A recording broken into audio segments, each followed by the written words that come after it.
Hola muchachos, bienvenidos un día más a la Pizarra Filosófica. Como ya es nuestro tema desde hace un par de semanas, continuaremos viendo la lógica.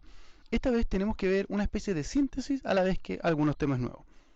Fíjense bien, ¿qué es lo primero que vimos? Lo primero que vimos fueron las conectivas, esto es, la composición de las proposiciones moleculares. Tenemos la implicancia, ¿cierto? Tenemos la conjunción, la disyunción y a través de todas estas conectivas nosotros unimos proposiciones que a su vez conforman una proposición mayor. Pero cuando nos preguntamos qué es cada proposición, en este caso qué es R, tenemos que dar mayor detalle. Si J fuera Juan y E fuera ser exitoso, entonces R podría ser, por ejemplo, como lo vimos la clase pasada, Juan es exitoso y debería escribirse de la manera que ustedes lo están viendo. Por así decirlo, la estructura que tenemos arriba es una proposición molecular, mientras que el detalle que tenemos abajo es una proposición atómica. Este es el trasfondo de la cuestión. La lógica formal se compone de proposiciones atómicas y moleculares. Sin embargo, de las proposiciones moleculares falta dar un pequeño detalle para poder construir con mayor detalle las ideas que tenemos en mente. Si nosotros quisiéramos hablar de Juan, de que Juan es exitoso, no tendríamos ningún problema, pero ¿qué pasa si queremos decir que algunos son exitosos o que todos son exitosos? ¿Cómo lo hacemos? Ya no es Juan, ya no es simplemente una J.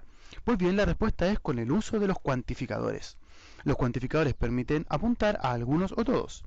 Cuantificador universal se habla cuando es todos y cuantificador particular cuando son algunos. El símbolo el que ustedes están viendo en pantalla para todos es una especie de A al revés y para algunos es una especie de E al revés pero hacia el otro lado. L significa algunos y algunos significa técnicamente que existe al menos uno de tal tipo. Pero vamos con un ejemplo, esa es la única manera de poder entenderlo adecuadamente. Si Juan fuera J, existe fuera, como ya lo vimos, la E dada vuelta, y el todos, la A al revés, entonces imaginemos que B es una propiedad de lo bueno, A de lo alto, y D de, no sé, tener dinero, por ejemplo. Entonces, ¿cómo podríamos escribir distintas proposiciones atómicas con el uso de estas características dependiendo de lo que queremos decir? Si quisiéramos hablar de Juan, diríamos Juan es bueno y Juan es alto y Juan tiene dinero, como ya lo vimos en la clase pasada. Sin embargo, si nosotros queremos hablar de existe o todos, tenemos que incorporar un nuevo cuantificador que es la X. A través de esa X hablamos de alguno dentro de la simbología. Por ejemplo, existe al menos una persona que es buena, existe al menos una persona que es alta y existe al menos una persona que tiene dinero. Eso significa el existe. En cambio en todos sería para todos los X, entonces X es bueno. Para todos los X, X es alto y para todos los X, X tiene dinero. ¿Se va entendiendo? Veámoslo más a fondo. Probablemente no se entienda bien. Por ejemplo, para todo, ¿todos son buenos? ¿Todos tienen dinero? Sí, eso es exactamente lo que quiere decir esa frase. Volvamos a verlo una vez más. X es, por así decirlo, el símbolo que ponemos cuando queremos hablar de algunos o de todos. Contrario a Juan, en el caso en el que ponemos una J, ¿cierto? Porque en el caso de que nosotros hablemos de Juan, directamente la J significa Juan. Pero vamos con las siguientes frases para que se entienda mejor. Sócrates es mortal. Si Sócrates fuera la S y mortal fuera la M, entonces S-A-M, ¿cierto? Sócrates es mortal. Hay mortales, es distinto, ya no es la S de Sócrates, es una X. ¿Por qué? Porque hay es que existe al menos un X tal que ese X es mortal. ¿Se entiende? Léanlo conmigo. Existe al menos un X tal que X es mortal. Y si fueran todos, es lo mismo. Ponemos un X, pero esta vez ya no es existe un X, es para todo X. Para todo X tenemos que X es mortal. Y esa es la manera como lo escribimos. Tenemos Sócrates es mortal, existen mortales, y para todo X, X es mortal, o sea, todos son mortales.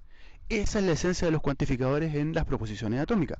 Nosotros podemos escribir que existen algunos, podemos escribir que existen todos, o podemos escribir que existe uno en particular con nombre y apellido. En este caso, por ejemplo, cuando hablamos de la X, hablamos de que para todo aquello que tenga la X o existe al menos una X tal que, y entonces la letra que viene después, como lo vimos en la clase anterior, es una característica. Si esta característica fuera mortal, entonces X es mortal. Lean conmigo. Existe al menos un X tal que X es mortal o para todo X, X es mortal. Esa es la manera en cómo lo leemos y es muy distinto a leer simplemente JM, que sería Juan es mortal, en el caso de que Juan fuera J y M mortal. ¿Se va entendiendo? Esta es la esencia de las proposiciones atómicas. Para todo X, X es mortal y, por ejemplo, Juan es bueno implicaría de que existe al menos un X tal que X tiene dinero. ¿Esto qué es? ¿Qué es? No tiene ningún sentido, claro que no, eso era un ejemplo. Pero, ¿qué es lo que tenemos aquí? Tenemos finalmente un ejemplo de todo.